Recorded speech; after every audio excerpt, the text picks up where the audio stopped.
Welcome to Lynn Cullen Live. Talk radio without the static. Email your questions and comments to lynncullenshow@gmail.com. And now your host, Lynn Cullen. And good morning to you. October 9, happy Indigenous Peoples Day. I don't know. Is Columbus Day still a national holiday? I'm sorry. I don't give a damn, frankly. Speaking of Indigenous peoples, Jews and Palestinians, those are two indigenous peoples to a little slice of real estate in the desert.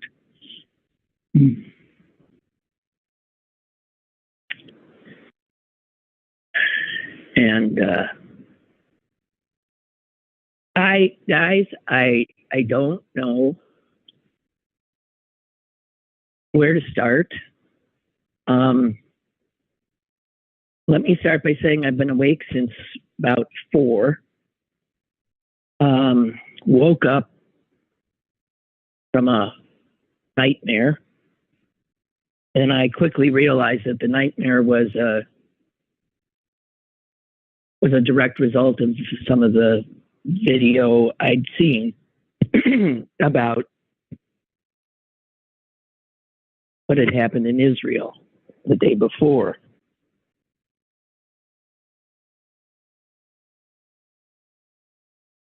Young people and women, hostages, bloodied, dragged, hooted and hollered, piles of dead bodies.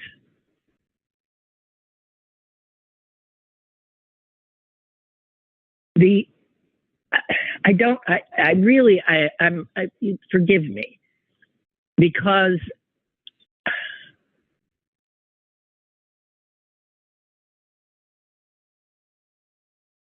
this is one of those things that, Jews are a fractious tribe, but we are one today. Who knew? Israel has been ripped apart. I have a correspondence with a man serving life in prison. He's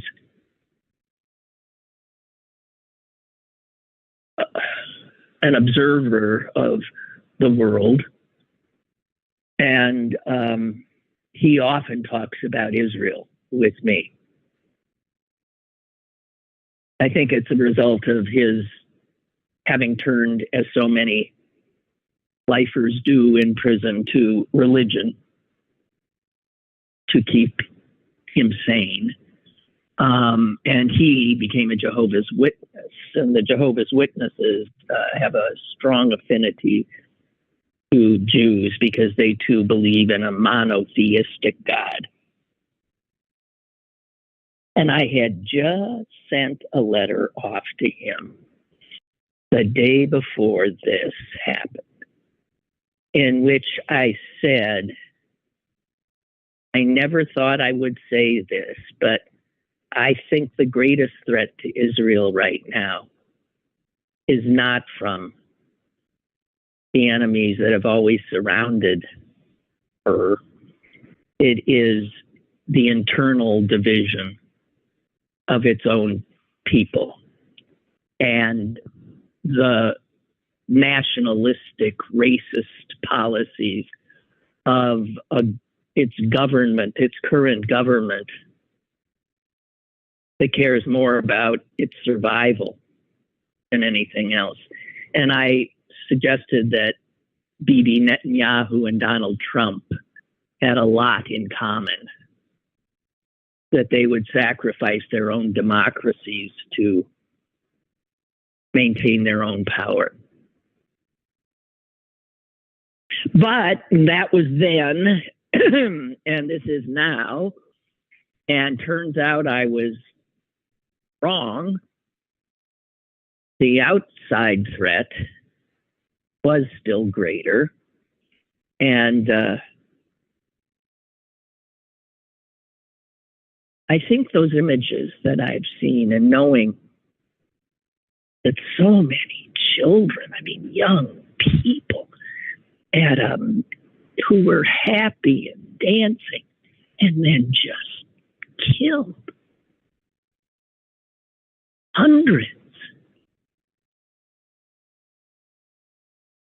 Many of them now, who knows, that are alive, hostages. And I guess, Jews, I know, no, listen, it's why there's songs, that have the punchline at the end, and everybody hates the Jews.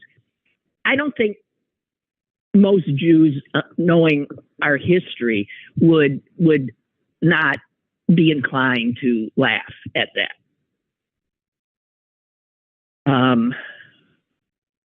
I don't know that we understand that hate, but we're aware of it. And I guess I never in my lifetime felt as vulnerable as a Jew. It was what my nightmare was about. Because the last time I remember Jews being dragged from their homes, humiliated, raped, tortured, murdered, was the Holocaust. And somehow I sort of felt that, well, that doesn't quite happen anymore. The last time I saw literally bodies of dead Jews, one a pile like cordwood, that was the Holocaust. But I saw such a picture yesterday. And I think that those images,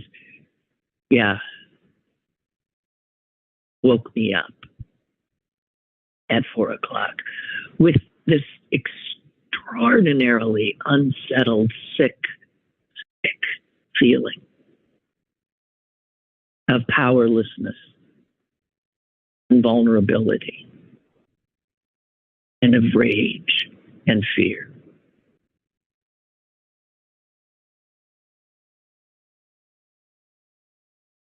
I don't know any Jews who don't have friends and or family in Israel. I don't think I do.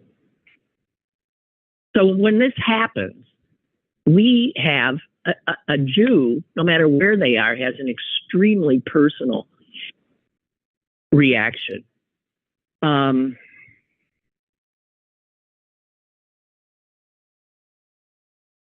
We now know that 9 Americans are dead, probably young Americans too.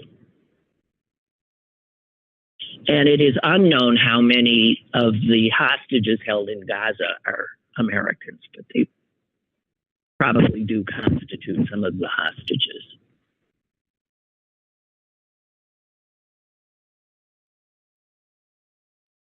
I don't know if I'm capable of being, coherent. It's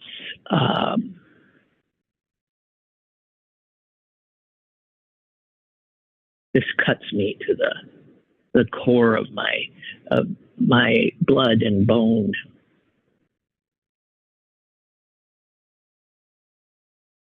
And the other thing that Jews and Israelis always felt was that they were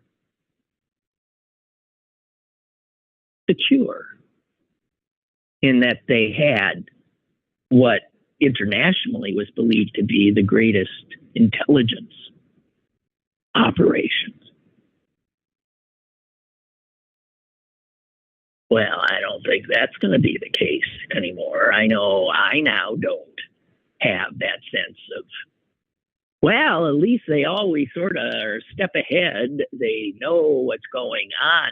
The unbelievably cataclysmic failure of Israel's vaunted intelligence community is mind-blowing. The equally, supposedly, incredible Israeli Defense Force, the IDF, caught flat-footed, overrun the border wall. So much for walls, guys, okay, as we start building one too. Walls don't do the job. Hamas tunneled under them, they paraglided over them, and they bulldozed right through them.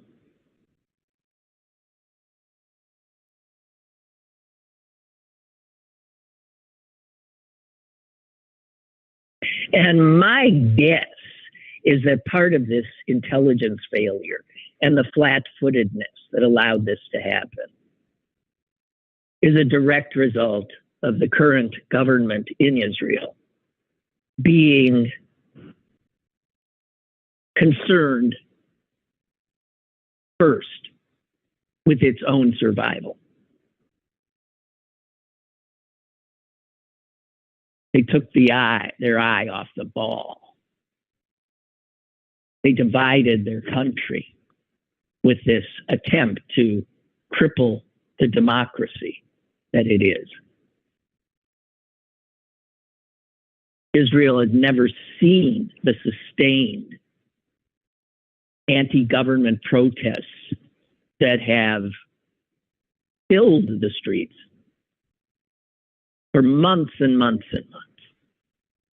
And I must say that a lot of American Jews feeling so strongly about how dangerous Bibi Netanyahu and his government of right-wingers was to the survival of Israel have joined forces with those protesters in the street and might account for what I suspect is a lot of the Americans that might have been there or are there now.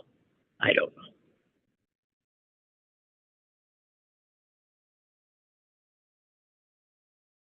But when this ends, and it'll be horrific, when this ends and the dead get counted, and there will be so many more innocent civilians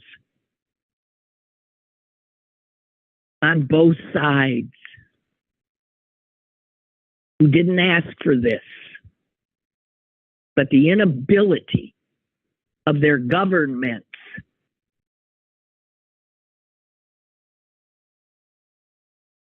to do what they had to do. The only possible, and it was always known, the only possible way out of this intractable problem of whose land is that sliver of sand is that it belongs to both those indigenous people, the Jews and the Arabs, the Palestinians, who have been there for thousands of years.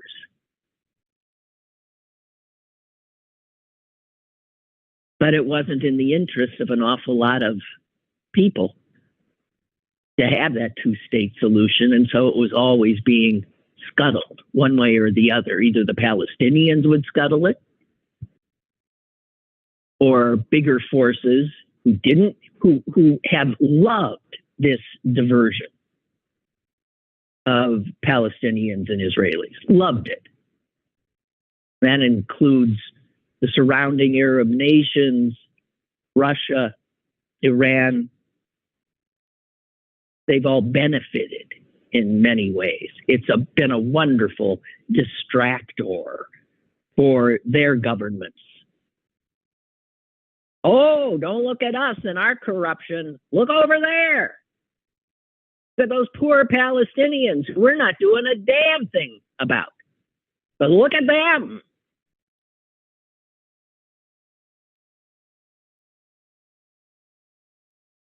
You know, Qatar, what I used to think was Qatar, but is Qatar. Qatar had been giving tons of its oil money to Hamas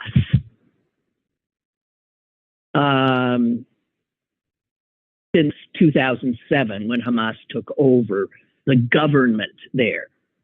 Now understand, Hamas is a terrorist organization. They certainly showed that this weekend. So Qatar gave the government in Gaza, Hamas,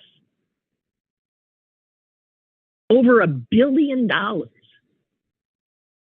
in the last few years. Hoping, because Qatar, like other Arab countries, wants things to calm down a little, for commerce to happen, for them to benefit their own economies. And with that billions of dollars, what did Hamas, a terrorist group, sort of like the Taliban in Afghanistan, a terrorist group put in charge of governance? What did they do? Did they build schools? Did they build infrastructure? Did they do what a government does for its people?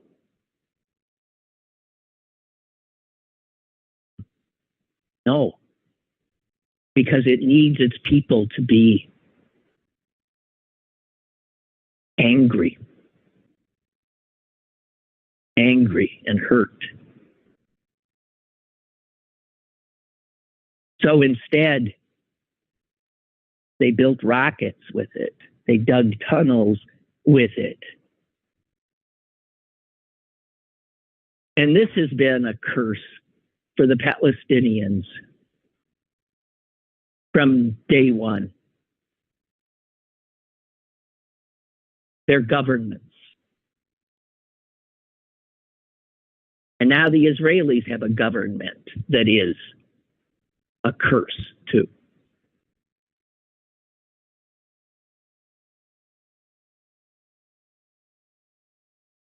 So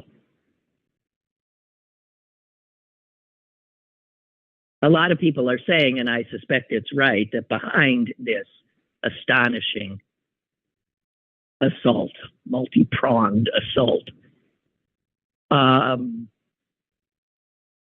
has to be Iran and probably Russia. Well, if it's Iran and Russia are, hand in glove. Russia feeds Iran, Iran then feeds Hamas.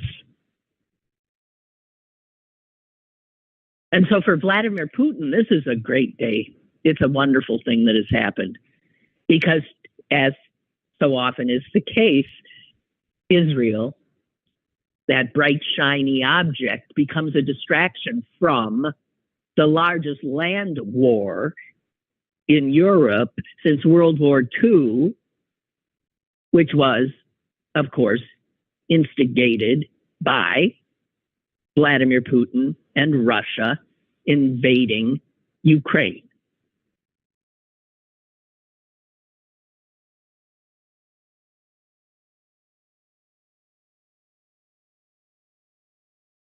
And this will have impacts on that as well.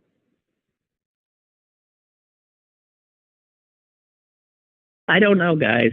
None of us know. This is going to be one horrific and ugly time. And I'm just waiting, as it happened already, for this to turn to constant condemnation of Israel rather than condemnation of Hamas. In the streets of all over the world, and also in this country, hundreds and hundreds of people have loudly celebrated this brutal, barbaric attack, because everybody hates the Jews. And I must say, I think, what did I hear Al Sharpton saying something about how he was sickened to see lefties alongside people with swastikas at some rally celebrating this? There you go. There you go. The circle, the sides come together. It turns into a circle because they have this in common. They hate the Jews. Hamas, understand, doesn't just hate Israel. Its mission, if you bother to ever see its mission statement, it is Jews. And it's hard to look at the pictures of these hostages and the horror at that festival. And if you're a Jew, see yourself, see your own child, see your niece, your nephew, your mother, see your people being brutalized and terrorized. And then to see people applauding it.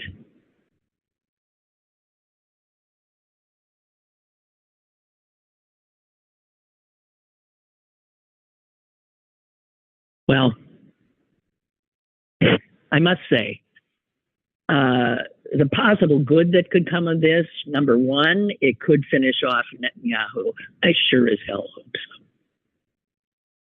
Because this happened on his watch. His big claim is that he alone, sort of like somebody else we know too well, he alone could keep Israel safe.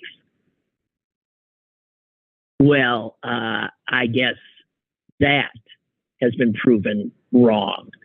The fact that he weakened and divided his defense forces through the politics of his right-wing agenda, with tens of thousands of the reservists that the Israeli forces rely on, saying that they weren't going to fight. They weren't going to fight for this right-wing, racist, nationalist Israel. It wasn't what they signed up for.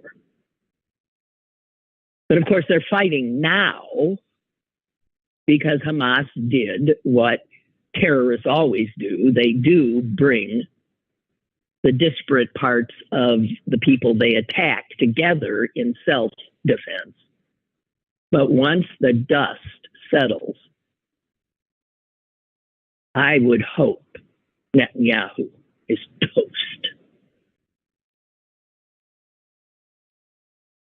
His policies were meant to provoke the Palestinians.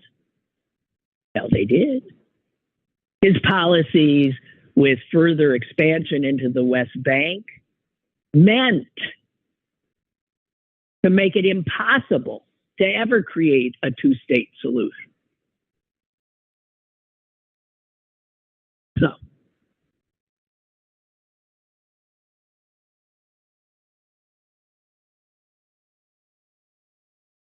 I think I have Jennifer Rubin writing in the Washington Post today.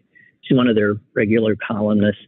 And she started by saying, I was supposed to leave Saturday night for Israel.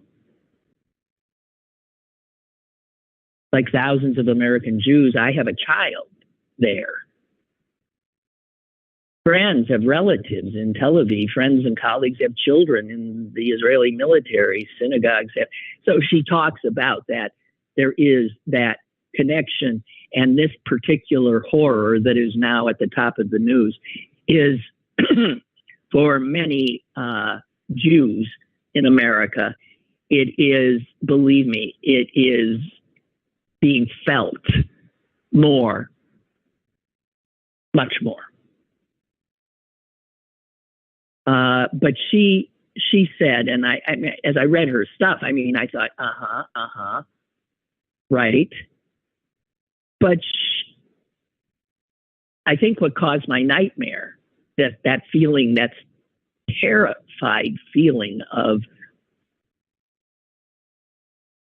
how so many people celebrate the killing of Jews. She wrote, the images we have seen rekindle Jews' collective memories from the Middle Ages to the Pale of Settlement, where my people came from, to the pogroms, to the Germans, to the Nazis, where mass killings terrorized children and women. That feeling, she writes, of helplessness. It's interesting, those are the two words I used. That feeling of helplessness, of vulnerability, was what the state of Israel, when it was birthed 75 years ago, was supposed to eradicate. This sense that no longer would Jews not have a place to run to. God knows they were always running from. But if they had a place they could run to, that they had legitimate claim on,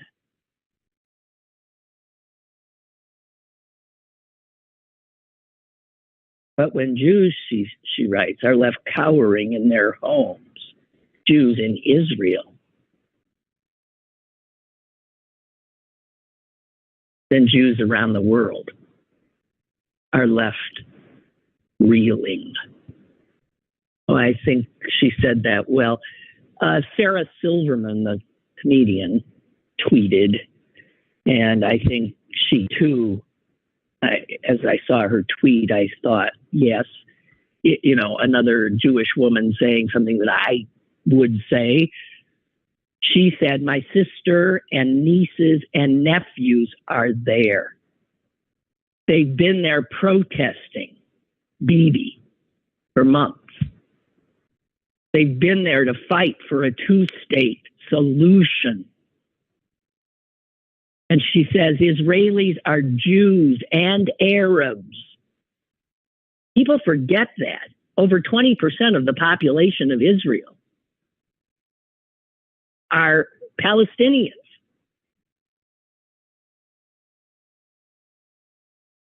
I bet plenty of them are plenty.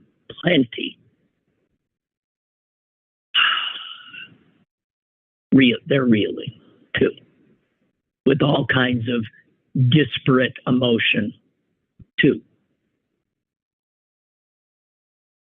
She says Israelis are Jews and Arabs and all colors. There is so much complexity. But make no mistake, Hamas is a terror organization whose mission statement is kill Jews. And then she says, this fucking world breaks my heart. Yeah. I know the feeling.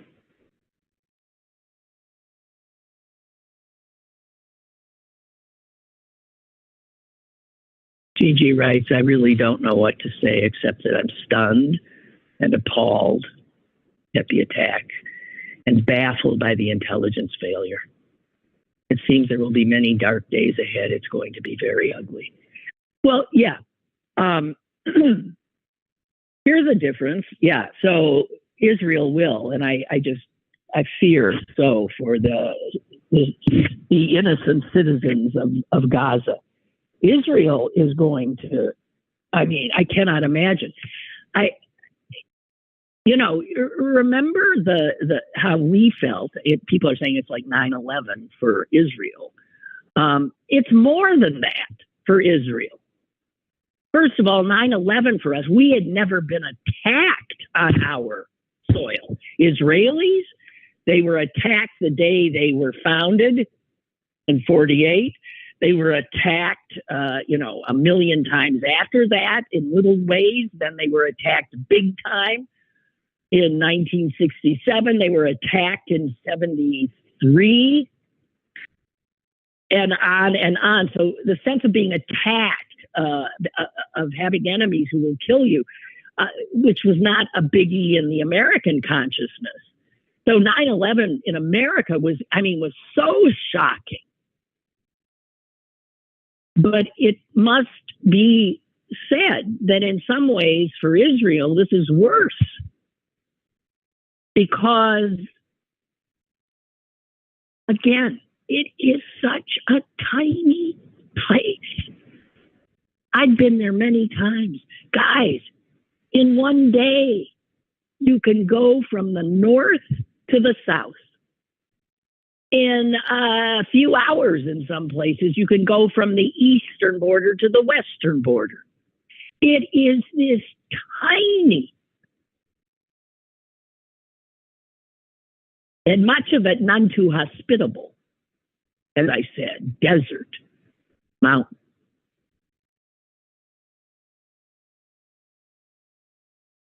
But for Israel and its population, it is as if on 9/11, those planes took out 45,000 American civilians. So when you see the numbers, when I saw 700 dead in Israel, that is, in terms of the percentage of its population, it's huge. It's just stunningly huge.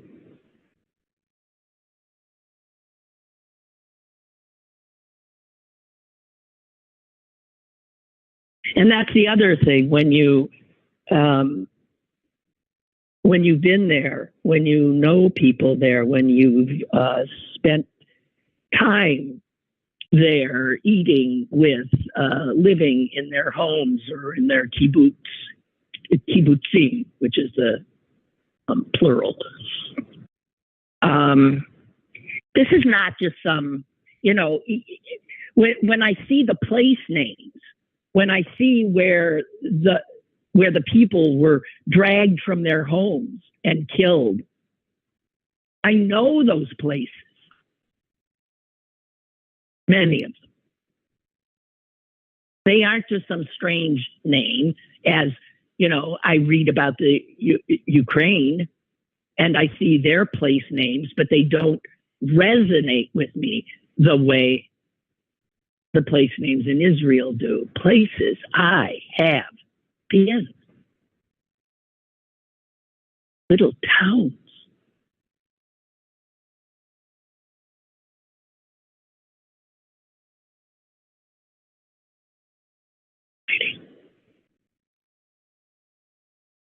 But just wait and see.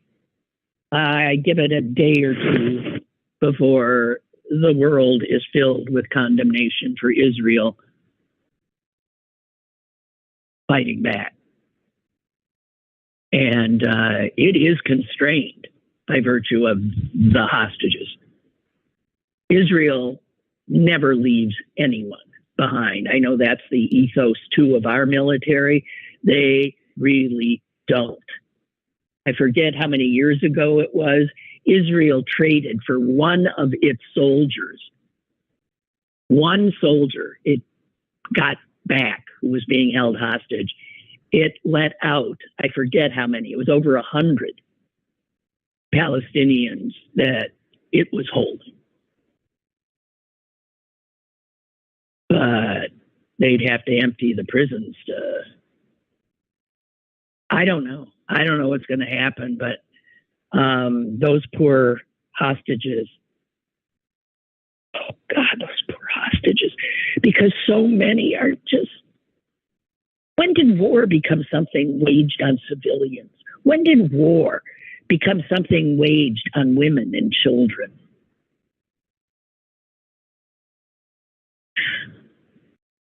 World War I, it was like two armies, killing each other's boys. Just sitting there wiping each other out. As far as I recall, I don't think so much. They went after civilians. Now, World War II, a lot of civilians got caught up. Well, certainly the Germans spent a lot of time killing a ton of them. But we too, with our bombs, knowingly killed many. But when did, I mean, nowadays, and it's true in Ukraine probably, I don't know, that more civilians die than soldiers? What kind of, I mean, totally indefensible way is that to fight a war? It's called a war crime, right? But it is how Russia fights. It is how Hamas fights. It is how Iran fights. Israel at least says, hey, Gaza, and you won't be surprised to know we're coming in. We're getting our own. And we're wiping out your friggin' terrorist government. You might want to leave. Now, at least they say that, but they know damn well there's nowhere for those people to go. They're in their own tiny sliver.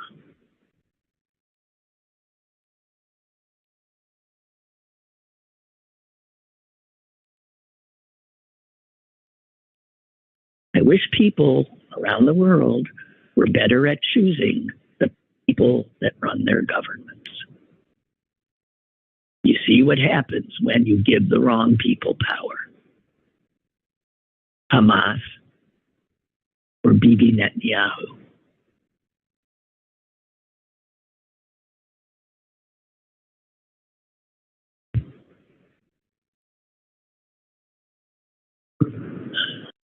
So, I don't know if I can.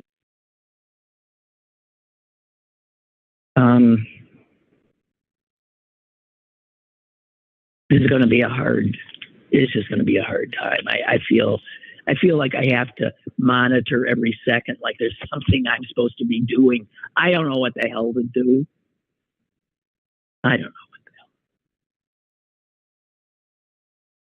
And then you see, all of a sudden, the news that I thought I was going to talk about, it just looks like nothing to me. Because I feel such a personal terror right now. And coupled, of course, no, I was out of town, and I drove back from the airport yesterday, and happened to drive by. Coming into the Squirrel Hill area, I drove by two synagogues, and there were armed police outside of them. It was Sunday. Well, there was a holiday going on, but so, okay, Jews over there, but the Jews here are feeling threatened as never before. I have told you that when I was last in my synagogue, I was stunned to see these things in the rooms on walls that if you pull them, it immediately summons the police. Do you have those in your churches?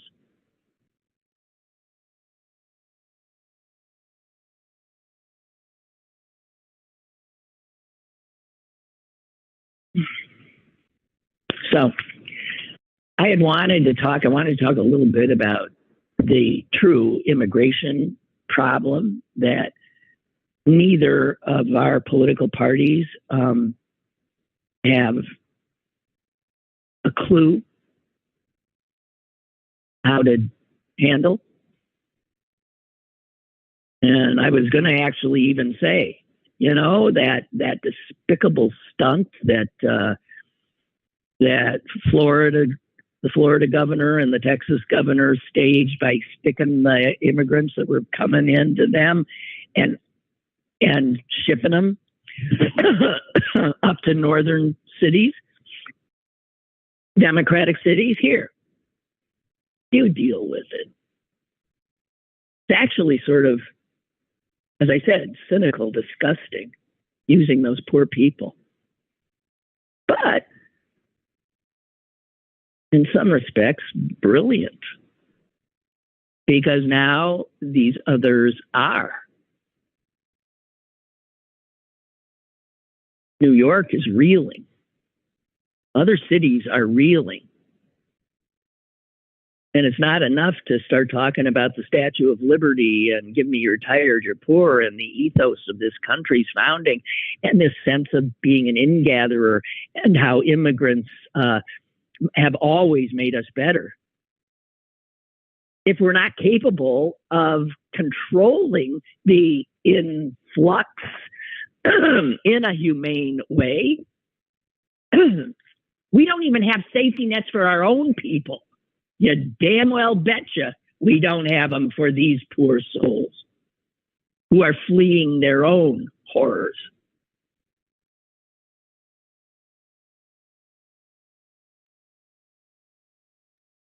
Barbara says, I was waiting to hear you this morning. I've read a number of places. What did the Israelis expect?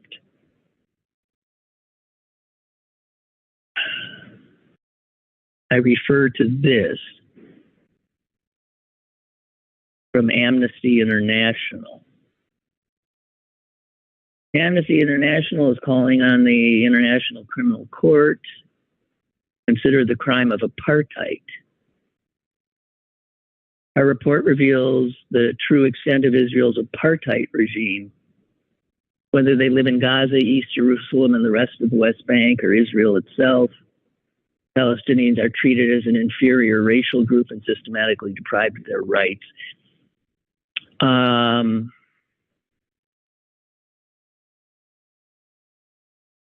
This is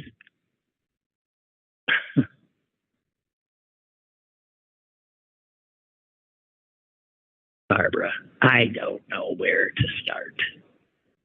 It's complicated. Check out how many Israeli Arabs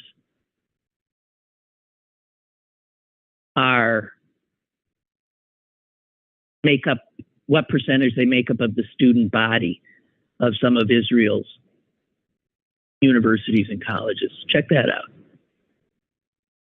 Okay? Because you're going to be stunned. I had an opportunity to talk to an Arab Israeli who is a journalist. I have his card. You know what? I'm going to try to get in touch with him. Boy, would he be great to talk to. He's an Israeli citizen. He votes in Israeli elections. He is, I don't know what he is an Arab. I don't know if he's Muslim or Christian, but he ain't a Jew. And I'm trying to remember what paper he writes for. He might write for the Jerusalem Post, I think.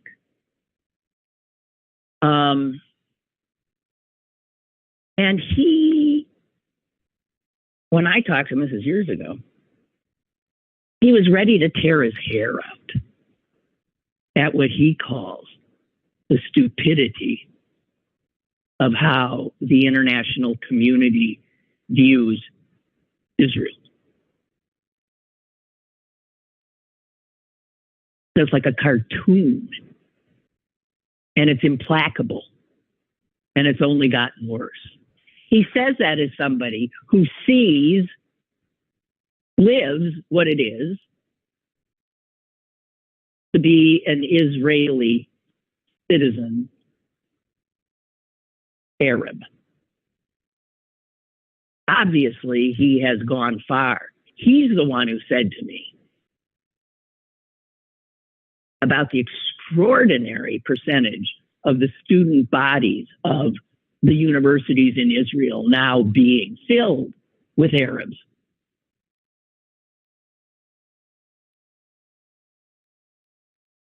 When you throw around apartheid, you tell me in South Africa,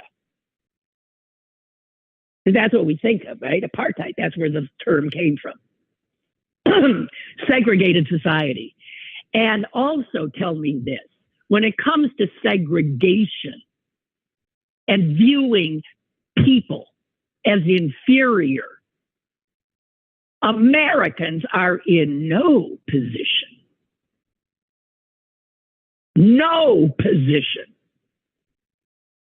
to cast aspersions on any other country. There are so many Israelis that have always worked toward the integration of this disparate population. And again, if you go there, you're blown away by how disparate it is and how commingled it is.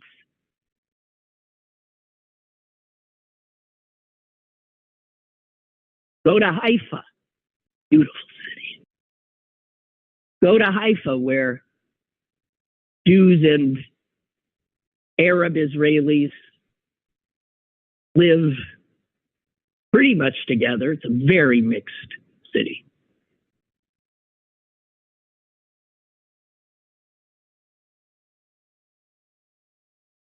I'm going to reach out to that guy. I got to find his card. I know I have it someplace. And I'm going to see if I could possibly get him on.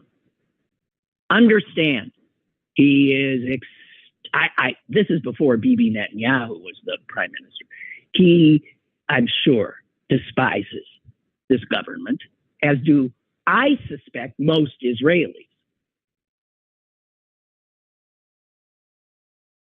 All those Israelis in the streets. But to paint Israelis as a bunch of racists, any more than to paint all Americans as racist, you want to be able to do that? No.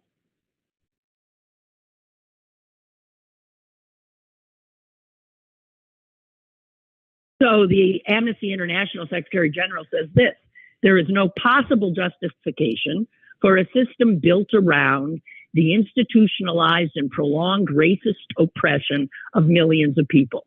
I would agree with that. Who wouldn't? We just talking what? Are we talking about the United States there? Oh, we're just talking about Israel. All these other countries. We aren't talking about China and the Uyghurs. We're not talking about Russia. We're not talking about France and the way it treats its Arab citizens. We're not talking about that. No, Israel, the big bad Israel. And why is that? Because it's Jews. And everybody hates the Jews. Apartheid, says Amnesty International, has no place in our world, and states which choose to make allowances for Israel will find themselves on the wrong side of history.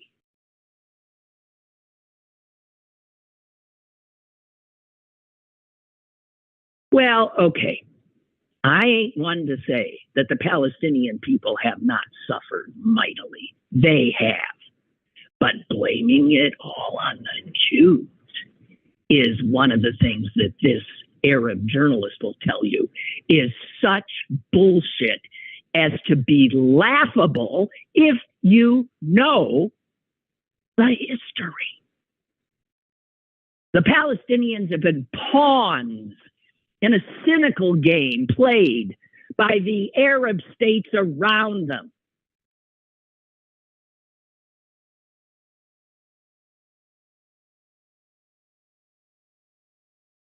You know who else sealed the border of Gaza? There's a border with Gaza. Didn't want any of those Palestinians coming in, especially when Hamas was the great state of Egypt. Okay? No one talks about them. Do they have any responsibility?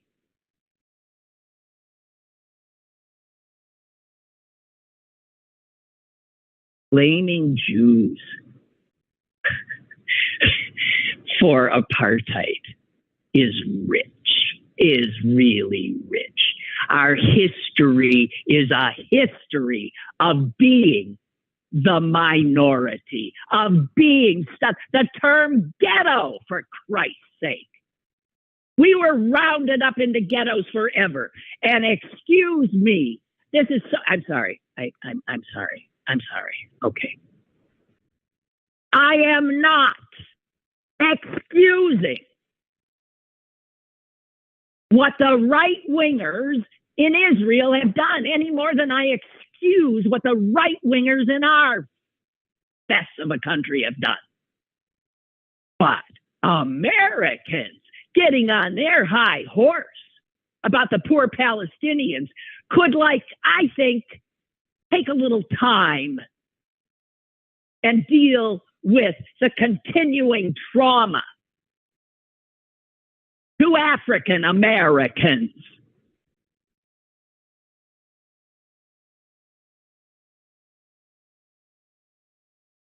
Israel, always the whipping boy. Israel. Everybody hates the Jews. There's a book about people, I think it's called People Love Dead Jews. It's written by some Brit. It's supposed to be wonderful.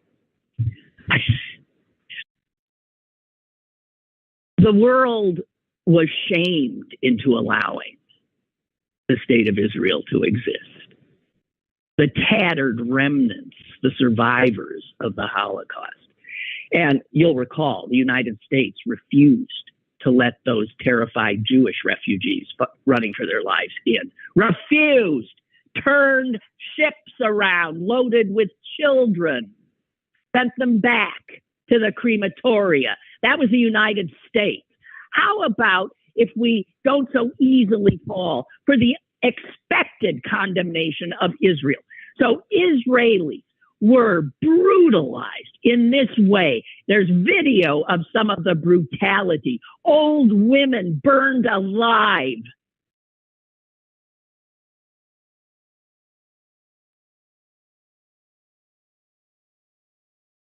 Amnesty International. Did this just come out?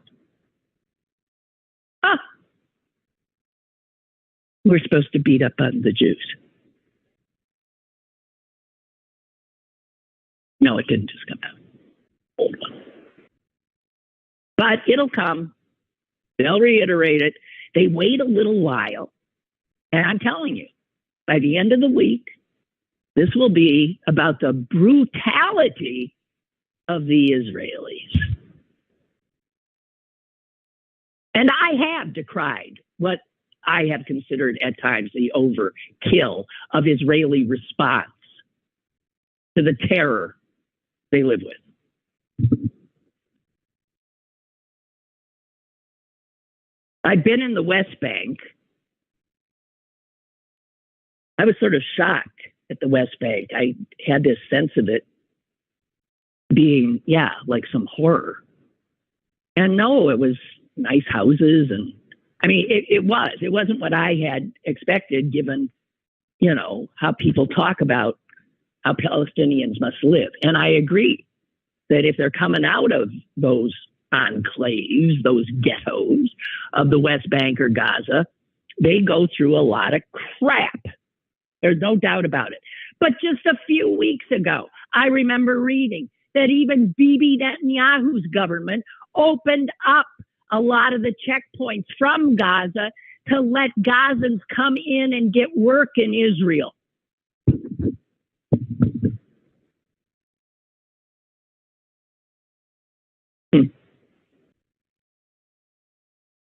trust me, it's more complicated, as Sarah Silverman said. And we know that none of us want to do complicated anymore. We want good guys. We want bad guys. And the left knows, the lefties know, there's no doubt who the bad guys are in this particular complex horror. It's the Jews. And you've got on the right, as we know, the Nazis proudly now carrying, I mean, my God, that symbol, their flag, they're all over the place in this country now. Because the right wing, the nationalists, racists, the Republicans, Donald Trump, have unleashed their hate and horror again in our country. I think American lefties would be better off butting out of Israel's issues and the Palestinian issues and look to home, where there's plenty of work for them to do. A lot easier to just condemn Israel.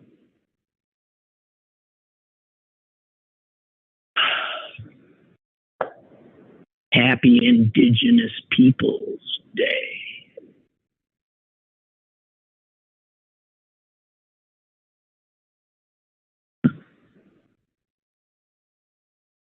People who say the Jews have no right to that land. Right? That's why that wall, that Wailing Wall, which was a remnant of one of the temples, right? That's why if you go to Israel, you would never say that Jews have no place in that land. It is every step you take, you step on history. Extraordinary history.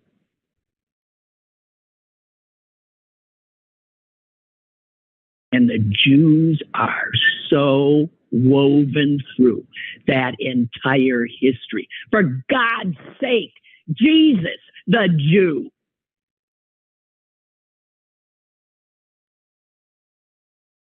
It all happened there. The Jews have no claim.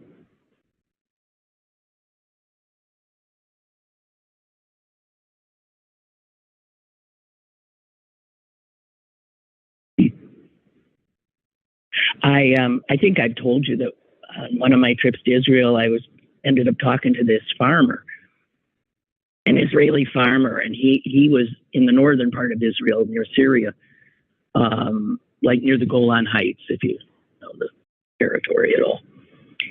And I said, "How long have you been farming here?" And he said, "Over 2,000 years." No, he didn't. It wasn't 2,000. Was it? He said over, what did he say? 700 years? And I said, what? I mean, what? Your family? He said, yeah, this has been our land. I said, are you talking metaphorically? He said, no. So it would have been the late 15th century, 1400s, that his ancestor ran for his life out of Spain at the time. It was the time of the Spanish Inquisition, and came to his ancestral homeland and began farming in that valley. And that land had been in that family ever since. This idea that Jews didn't have a constant presence there. Yeah, they kept getting scattered. Armies came in and wiped them out and sent them on sent them on their way. They'd go to some other place and they'd be thrown out of there because everybody hates the Jews.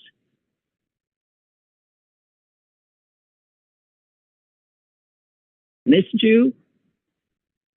Sick of it. Just fucking sick of it. Talk to you tomorrow.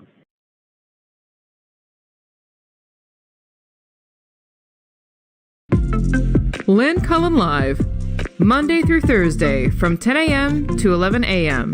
and archived at pghcitypaper.com. The opinions expressed on Lynn Cullen Live are those of the host and do not necessarily reflect the viewpoints of Pittsburgh City Paper or its advertisers.